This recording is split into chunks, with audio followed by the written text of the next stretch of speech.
좋은 아침입니다. 욥기 34장 1절에서 20절 말씀 보도록 하겠습니다. 1절 엘리후가 말하여 이르되 2절 지혜 있는 자들아 내 말을 들으며 지식 있는 자들아 내게 귀를 기울이라. 3절 입이 음식물의 맛을 분별함 같이 귀가 말을 분별하나니. 4절 우리가 정의를 가려내고 무엇이 선한가 우리끼리 알아보자. 5절 욥이 말하기를 내가 의로우나 하나님이 내 의를 부인하셨고. 6절 내가 정당함에도 거짓말장이라 하였고 나는 허물이 없으나 화살로 상처를 입었노라 하니. 7절 어떤 사람이 욥과 같으랴 욥이 비방하기를 물 마시듯 하며. 8절 악한 일을 하는 자들과 한패가 되어 악인과 함께 다니면서. 9절 이러기를 사람이 하나님을 기뻐하나 무익하다 하는구나. 자, 이제 엘리후의 본격적인 이제 욥에 대한 그 책망이 시작되어지는데요. 먼저 다루고 있는 바는 욥이 하나님의 공의와 정의에 대해서 의심한 것에 대해서 책망을 하고 있습니다.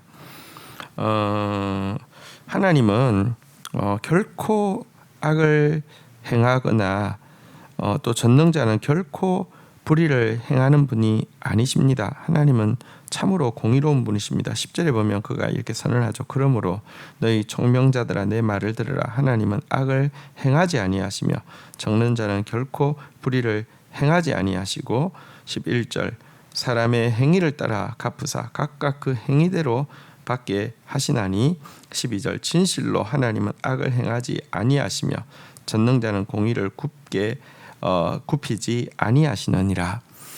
하나님의 그 공의와 정의가 너무 분명한데 욥이 이것에 대해서 의심하고 그리고 그것에 대해서 이제 항변하는 것은 곧 하나님의 공의와 정의에 대해서 이렇게 부인하는 그런 것으로 비친 것에 대해서 그는 강하게 이제 비방을 하고 있습니다. 여러분 사실 이 공의와 정의의 문제 너무 중요합니다. 물론 욥이 했던 말이 지나친 것 맞습니다. 또 그가 고통 가운데 그 말이 지나쳤다고 인정한 바가 있습니다. 그러나 어쨌거나 이 욥의 말 중에서 하나님의 공의와 정의를 부인하는 듯한 이 말은 명확히 악이다라고 지금 이제 엘리후가 지적하고 있는 것입니다. 다시 한번 조금 되돌아보십시다. 여러분 하나님의 공의와 정의를 부인하는 것은 하나님을 부인하는 것이나 다름없습니다. 우리 이것을 믿어야 합니다. 그러나 이 세상 가운데 때때로 공의로우신 하나님의 법칙이 적용되어지지 않는 것 같고 정의의 행동, 하나님께서 약자를 돌아보시고 매인자를 자유케 하시는 이 정의의 행동이 보이지 않는 때처럼 보일 때가 있습니다. 이것 때문에 욥이 지금 고통하고 답답해하는 것이죠. 궁극적으로 여러분 공의와 정의는 하나님 나라가 되어야지 이루어지는 것이 맞고요. 또 지금도 공의와 정의의 기준을 하나님 한 번도 이렇게 포기하신 적이 없고요. 그러나 이 공의와 정의로 진짜 약한 자, 진짜 매인 자를 자유케 하기 위해서 당신의 아들을 우리 가운데 보내셔서 대속의 역사를 이루시는 작업부터 완전한 공의와 정의를 위해서 행하고 계신다는 것도 기억해야 합니다. 하나님이 공의롭고 정의로우시다고 하면 인간 중에 누구도 용서받을 수 없습니다. 공의롭고 정의로우신데도 우리를 향한 사랑을 포기하지 않으시기 때문에 대속자가 필요했고요. 또 시간이 걸리는 것입니다. 어쨌든 먼저 엘리후의 지적에서 우리 한 가지만 인정하고 나갈 것은 눈앞에 당장 공의와 정의가 보이지 않는다 할지라도 여러분 하나님의 공의와 정의에 대해서는 우리가 계속 믿음을 가지고 있어야 된다는 사실은 우리가 명확히 아는 것이 너무 중요하다는 것을 우리가 꼭 기억해야 할 것입니다. 자, 13절부터 보도록 하겠습니다. 누가 땅을 그에게 맡겼느냐? 누가 온 세상을 그에게 맡겼느냐. 14절 그가 만일 뜻을 정하시고 그의 영과 목숨을 거두실진대. 15절 모든 육체가 다 함께 죽으며 사람은 흙으로 돌아가리라. 16절 만일 내가 총명이 있거든 이것을 들으며 내 말소리에 귀를 기울이라. 17절 정의를 미워하시는 이시라면 어찌 그대를 다스리시겠느냐. 의롭고 전능하신 이를 그대가 정죄하겠느냐. 자, 인류는요 하나님이 만약 공의롭고 정의롭지 못하고 하면 이 세상에 생명체가 하나도 존재할 수 없다라고 이렇게 이야기하고 있습니다. 도리어 반문을 하고 있죠. 공의롭고 정의로운 하나님이 다스리지 않는다고 하면 인류는 어떻게 존재하며 이 자연계는 어떻게 존재하겠느냐라고 반문하고 있습니다. 여러분 사실 역사를 되돌아보면 온갖 악이 성행을 했습니다. 하지만 궁극적으로 악이 이긴 적은 없습니다. 이것은 거대한 주권자가 사실은 이 역사를 주관하고 계신다는 뜻이고요. 그 주권자가 이 역사를 다스리시는 원리가 공의와 정의라는 사실을 잘 보여주고 있는 것입니다. 그리스도인은 공의와 정의에 굉장히 민감해야 합니다. 우리가 에스겔서를 주일날 묵상했는데요. 여러분 이제 32장까지 심판에 대해서 더 철저한 징계에 대해서 이야기했다고 하면 33장부터 더 나은 회복에 대해서 이야기하는데 그 33장 첫 장에서 제일 많이 반복되고 있는 말이 뭔지 아십니까? 참된 회복의 날에 하나님께서 우리에게 기대하시는 것 혹은 하나님께서 우리에게 행하시는 것으로 제일 많이 반복되는 단어가 에스겔서 33장의 공의와 정의입니다.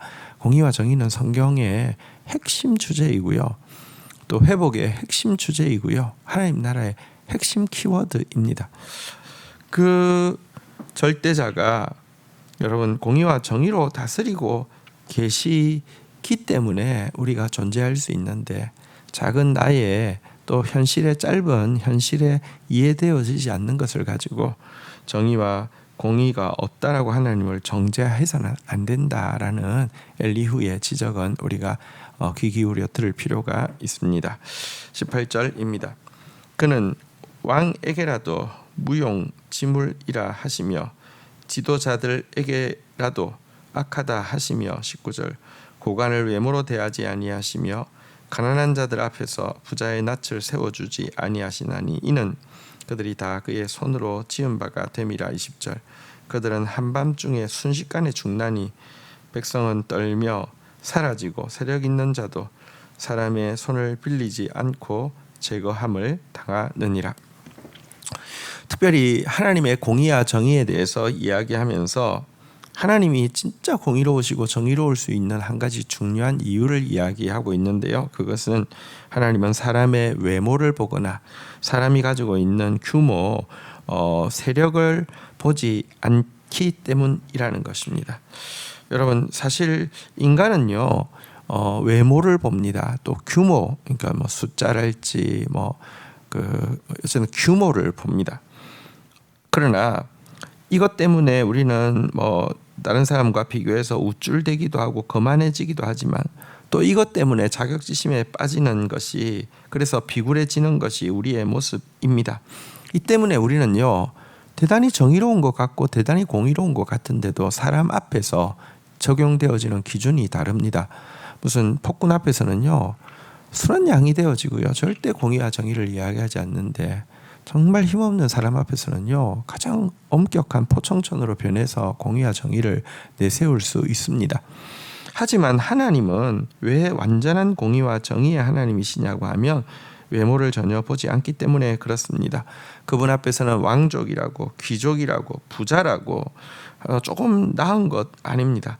가난하고 약한 자라고 조금 못한 것도 아닙니다. 왜냐고 하면 그 모두가 당신께서 지으신 바이기 때문에 그렇습니다. 이 때문에 하나님은 누구를 향해서라도 아무리 힘 있는 권력자를 향해서라도 당신의 시간에 완전한 공의와 정의를 행하시고 심판하시고 없는 것처럼 만드실 수 있는 분이십니다. 사실 이 하나님을 알 때만 우리도 부족하지만 좀 더 온전한 공의와 정의의 사람으로 살아갈 수 있습니다. 사람의 낯을 보지 않고 잘못을 잘못이라 이야기할 수 있고 잘하는 것을 잘하는 것이다 이야기할 수 있는 자가 되는 것입니다. 우리 오늘 엘리후가 이야기하고 있는 하나님은 공의와 정의의 하나님이시다. 이 진리, 그리고 하나님은 중심을 살피시지 외형을 살피시지 않는다. 이 진리 우리가 굳게 붙잡고 또 이 세상 가운데 참된 공의와 정의의 사람으로 살아내는 그런 하루가 되기를 주의 이름으로 축복합니다. 주신 말씀 붙잡고 기도하며 나가도록 하겠습니다. 하나님, 사실 우리가 살고 있는 세상에서 하나님의 공의로운 말씀이 잘 적용되지 않는 것 같습니다. 약한 자들을 돌아보시고 신원하시는 하나님의 정의의 역사도 잘 보이지 않는 것 같습니다.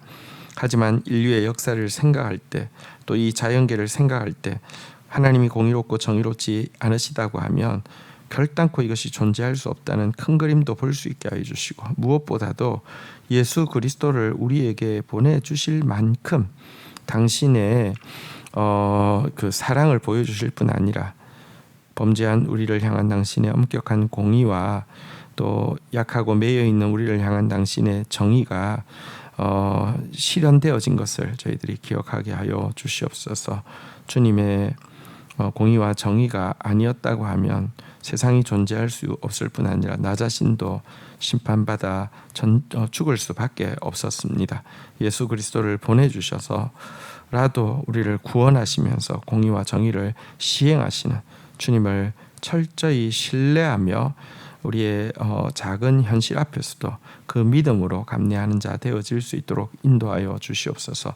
특별히 모두 외형을 살피지만 중심을 살피시는 하나님, 그래서 당신의 공의와 정의를 흐트러뜨리지 않고 적용하시는 하나님 앞에서 저희들도 외적인 것을 가지고 외적인 부분에 문제가 없다고 해서 스스로 합리화하는 자도 되지 않게 해주시고, 혹은 외적인 것을 가지고 다른 사람을 판단하고 이렇게 아부하거나 판단하고 또 쉽게 정죄하는 그런 자 되지 않게 해주시고, 정말 하나님을 아는 자답게 공의를 공의라 이야기할 수 있고 정의를 정의로 행할 수 있는 자로 살아갈 수 있도록 인도하여 주옵소서. 예수 그리스도의 이름으로 기도 올립니다. 아멘.